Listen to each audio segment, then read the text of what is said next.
Assalamualaikum warahmatullahi wabarakatuh. Salam sejahtera untuk kita semua. Shalom.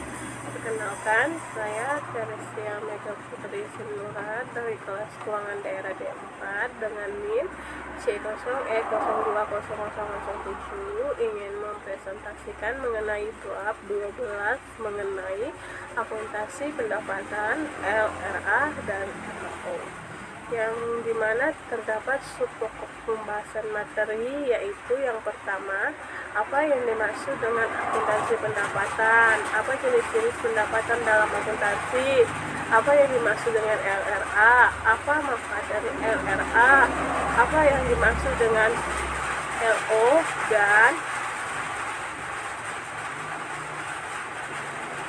apa manfaat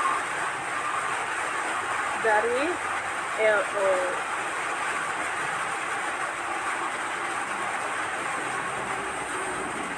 Pertama-tama, saya akan menjelaskan mengenai istilah akuntansi pendapatan. Apa yang dimaksud dengan akuntansi pendapatan? Jadi, pendapatan sebagai elemen penentu laba rugi suatu perusahaan, maka dapat membandingkan antara laba ditahan dan dividen untuk proyeksi tahun berikutnya. Adapun beberapa istilah menurut beberapa narasumber terpercaya, yaitu sebagai berikut. Menurut wikipedia.org, pendapatan adalah jumlah uang yang diterima oleh perusahaan dari aktivitasnya, kebanyakan dari penjualan produk dan jasa kepada pelanggan. Menurut FASB atau Financial Accounting Standard Board, adalah arus masuk atau peningkatan lain dari aset suatu entitas atau penyelesaian kewajibannya dalam kurung kombinasi keduanya dari memberikan atau menghasilkan tujuan, layanan, atau kegiatan lain yang merupakan operasi utama. Sementara itu, menurut pengantar akuntansi, pendapatan adalah sejumlah hal yang dibebankan kepada pelanggan untuk barang dan jasa yang dijual. Bagi perusahaan, merupakan aliran masuk aktiva atau pengurangan hutang yang diperoleh dari hasil penyerahan barang atau jasa kepada para pelanggan. Pendapatan sangat berpengaruh bagi kelangsungan suatu usaha. Semakin besar pendapatan yang diperoleh, maka semakin besar kemampuan suatu usaha untuk membiayai segala pengeluaran dan kegiatan yang akan dilakukan. Kondisi seseorang dapat diukur dengan menggunakan konsep pendapatan yang menunjukkan jumlah seluruh uang yang diterima oleh seseorang atau rumah tangga selama jangka waktu tertentu, dan itu dikemukakan oleh Samuelson dan Nordhaus pada tahun 2013.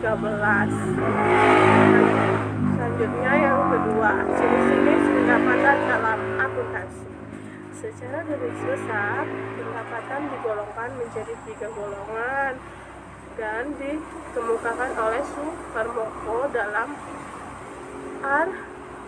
Taman pada tahun 2015, yaitu 1. Gaji dan upah, yaitu imbalan yang diperoleh setelah orang tersebut melakukan pekerjaan untuk orang lain yang diberikan dalam waktu 1 hari, 1 minggu, maupun 1 bulan. 2. Pendapatan dari usaha sendiri, yang merupakan nilai total dari hasil produksi yang dikurangi dengan setiap biaya yang dibayar, dan usaha ini merupakan usaha milik sendiri atau keluarga, dan tenaga kerja berasal dari anggota keluarga sendiri. Nilai sewa kapital milik sendiri, dan semua biaya ini biasanya tidak diperhitungkan. Selanjutnya, istilah LRA atau laporan realisasi anggaran. Jadi, LRA adalah laporan yang menyajikan informasi realisasi pendapatan belanja, transfer, surplus atau defisit, pembiayaan, dan sisa lebih atau kurang pembiayaan anggaran yang masing-masing diperbandingkan dengan anggarannya dalam satu periode. Manfaat RA atau laporan realisasi anggaran. Bisa dikatakan, laporan realisasi anggaran menyediakan banyak informasi mengenai pendapatan belanja, transfer, surplus, defisit, dan juga pembiayaan dari suatu entitas. Informasi tersebut nantinya digunakan untuk mengevaluasi segala jenis keputusan. Selanjutnya, istilah LO atau laporan operasional. LO atau laporan operasional adalah laporan yang menyajikan kegiatan operasional keuangan yang mencakup pendapatan, biaya, dan surplus atau defisit disandingkan dengan periode sebelumnya. Lalu, manfaat LO atau laporan operasional. Laporan operasional menyediakan informasi mengenai seluruh kegiatan operasional keuangan entitas pelaporan yang tercermin dalam pendapatan LO, beban, dan surplus atau defisit operasional dari suatu entitas pelaporan yang menyajikan dengan periode sebelumnya. Baik, sekian presentasi dari saya. Mohon maaf jika terdapat kesalahan. Semoga bermanfaat. Terima kasih.